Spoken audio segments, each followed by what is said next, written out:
Merci à vous qui nous suivez de partout. Que le Seigneur vous bénisse. Je vous salue encore une fois de plus au nom de Jésus. Je suis l'évangéliste Mireille Ntié du Congo au Brazzaville. J'évolue dans l'église Action missionnaire du salut des nations sous l'apôtre Edgar Brioc Ntié. Je suis donc votre humble servante que Dieu a mandatée pour vous parler d'un thème aussi important que nous avons intitulé la prière. La prière, c'est une activité spirituelle au centre de la vie de tout un chrétien, de tout enfant de Dieu, de tout disciple. Elle est au centre. Voilà pourquoi Jésus a enseigné comment est-ce que nous devons prier. Il a enseigné aux disciples dans Matthieu 6, versets 9 à 13. Bien-aimés, la prière est la première chose que tout chrétien doit désirer. Voilà pourquoi nous qui sommes déjà chrétiens, vous allez constater avec moi que quand quelqu'un est venu pour la première fois à l'église, à Dieu, on lui montre comment prier. Il commence à prier avec le pasteur ou il commence à prier avec le modérateur. On lui dit, dis ceci, dis ceci. C'est ce que Jésus lui-même a commencé. Il a commencé à nous montrer cette prière sacerdotale. Comment vous devez prier. Ça ne veut pas dire que nous devons prendre seulement cette prière-là.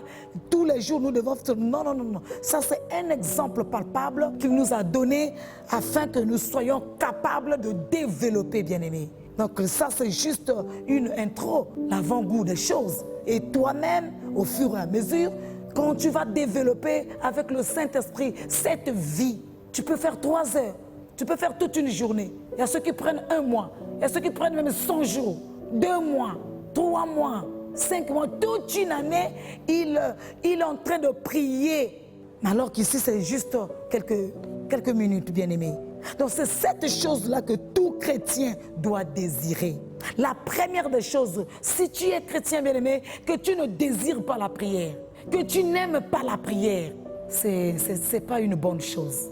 Tout chrétien doit désirer la prière, doit aimer la prière, parce que la prière, c'est un dialogue que tout chrétien doit faire avec Dieu. C'est une conversation d'un chrétien avec Dieu. Alléluia. La prière, c'est établir une relation personnelle avec Dieu. La prière, c'est exprimer, s'il vous plaît, ses sentiments, ses besoins à Dieu.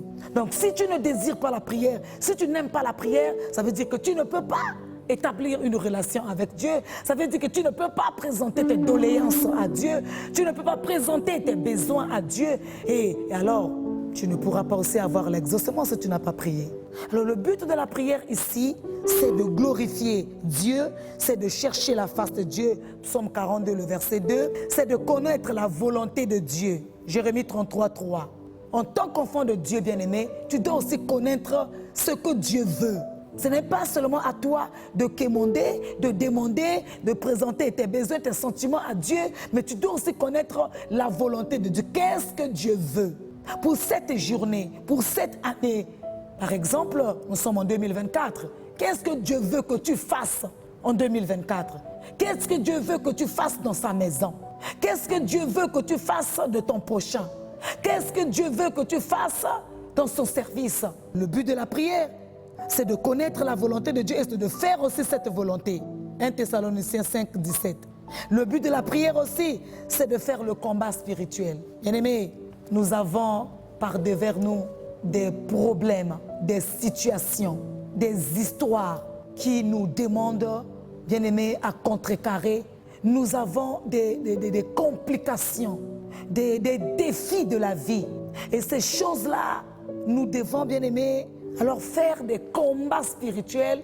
Et je voulais dire à quelqu'un qui me suit maintenant, que chacun de nous, qui que tu sois, quoi que tu fasses, tu as une adversité, tu as un combat et tu dois faire face à ce combat-là, bien-aimé, dans la prière. Il y a certainement des choses qui te suivent malsainement, mais tu dois faire le combat, bien-aimé. Voilà, c'est le but de la prière. La prière est là pour faire le combat spirituel. Mais qui peut prier? Et qui prier aussi? Cette question, bien-aimé, nous amène à connaître la personne à qui nous devons adresser notre prière. Nous prions Dieu, notre Père. Luc 11, 13, tu vas lire à la maison. Et nous devons prier à quel nom? Nous devons faire notre prière à Dieu au nom de Jésus, notre Seigneur et notre Sauveur. Pourquoi au nom de Jésus? Parce que la Bible dit dans 1 Timothée 2,5, nous demandons au nom de Jésus parce qu'il est le médiateur entre Dieu et les hommes. Pour parler à notre Père, nous devons passer par Jésus. Jésus est le médiateur bien-aimé. Jésus est comme un pont. Donc, pour quitter un lieu A pour aller à un autre lieu B, tu dois passer par ou sur ce pont-là. Donc Jésus est ce pont-là, celui-là bien-aimé, qui nous fait passer auprès du Père. Et par qui devons-nous prier? Nous prions Dieu, notre Père, au nom de notre Seigneur toujours, par le Saint-Esprit. Romains 8, 26. Donc c'est par le Saint-Esprit bien-aimé que nous prions notre Père. Et tu vas te poser aussi cette question. Je ne connais pas les sortes de prières. Je prie comment? Bien-aimé, nous avons plusieurs sortes de prières. En l'occurrence, la prière d'adoration. C'est adorer Dieu, c'est dire ce que Dieu est. S'il est Jéhovah Jireh, par exemple, pour toi, s'il est Jéhovah Rapha pour toi, par exemple, il y a la prière de louange. Louer Dieu, bien-aimé, c'est dire ce qu'il a fait pour toi.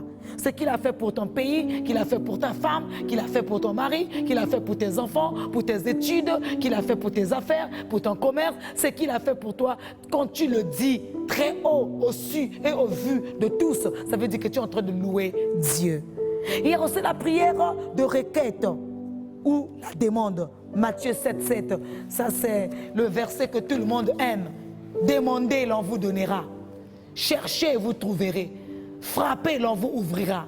Méchants que vous êtes, vous savez donner des bonnes choses à vos enfants. Quand ils vous demandent de l'argent, vous ne donnez pas une pierre. Nous pouvons demander tout ce dont notre cœur a besoin à Dieu. Tout, je dis alors tout. Et il est aussi capable de nous donner tout ce dont nous lui demandons. Ce qui est impossible à l'homme est possible à Dieu. Donc si tu demandes à Dieu, bien-aimé, ne le sous-estime pas. Nous avons un grand Dieu puissant et fort, redoutable. Tout ce dont ton cœur a besoin, demande-lui. Ne le sous-estime pas. Ne dis pas que tu as seulement mal à la tête, qu'il ne guérit que les maux de tête et tu ne peux pas lui demander de te guérir le sida. Il est capable de guérir. Il est capable de donner ce que tu veux. Je dis tous azimuts. Il y a aussi la prière de supplication ou la prière liquide. C'est cette prière-là faite avec beaucoup d'insistance ou avec les larmes.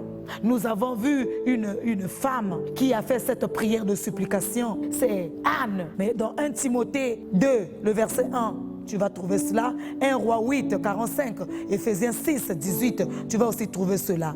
Une prière faite avec insistance, ça veut dire quoi, bien-aimé? Tu peux prier pendant 2 ans. Tu diras là-bas, ah oui. Tu peux prier pendant 6 mois. Tu es en train de demander une seule chose, bien-aimé. Et tu ne te fatigues pas. Tu ne t'arrêtes pas. Tu ne te détournes pas. Tu es là. Tu es en train de chercher cette chose-là. Et assurément, toi qui es en train de faire cette prière d'insistance, assurément, bien-aimé, tu seras exaucé du ciel. Il te donnera cette chose que tu demandes. C'est cette prière-là faite avec larmes. Voilà Anne qui était là, devant le sacrificateur Élie. Anne était en train de pleurnicher. Toi aussi, tu me regardes, tu as une situation qui te fait manquer du sommeil. Une situation, bien-aimée, qui te fait couler les larmes.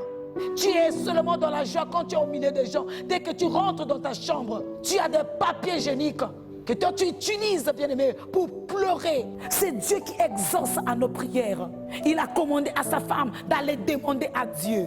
Il lui donnait les offrandes doublement. Il dit, prends ces offrandes, va donner à Dieu, va prier pour que Dieu t'exauce. Et cette femme aussi est partie dans la maison de Dieu, dans le sanctuaire. Elle est allée pleurer. Il y a même l'homme de Dieu qui s'était levé de là où il était. Il dit, mais femme, es-tu ivre? Va finir ton ivresse de l'autre côté là-bas. Ici, c'est la maison de Dieu. Cette femme a dit non, j'ai un problème. Bien-aimé, tu as un problème. Bien-aimé, tu es en train de pleurer. Bien-aimé, il y a quelque chose qui ne va pas dans ta vie. Prie, cherche Dieu, pleure, lamente-toi devant Dieu. Prie avec insistance. Tous ceux qui le cherchent, il a dit, je me laisserai trouver par tous ceux qui me cherchent. Je te demande de chercher Dieu.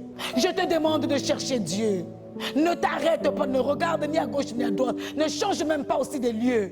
Ne change pas aussi de position. Mais la position dont je fais mention ici ne va pas ailleurs. Ne va pas chercher ailleurs. Bien-aimé, Dieu écoute les prières. Je te dis que Dieu écoute les prières. Je te dis encore que Dieu exauce à nos prières. C'est cette prière avec insistance. Cherche Dieu avec tout ton cœur. Voilà pourquoi je veux m'arrêter ici. Je veux prier avec toi. Toi qui es en train de chercher Dieu. Toi qui as un problème. Je veux prier pour toi.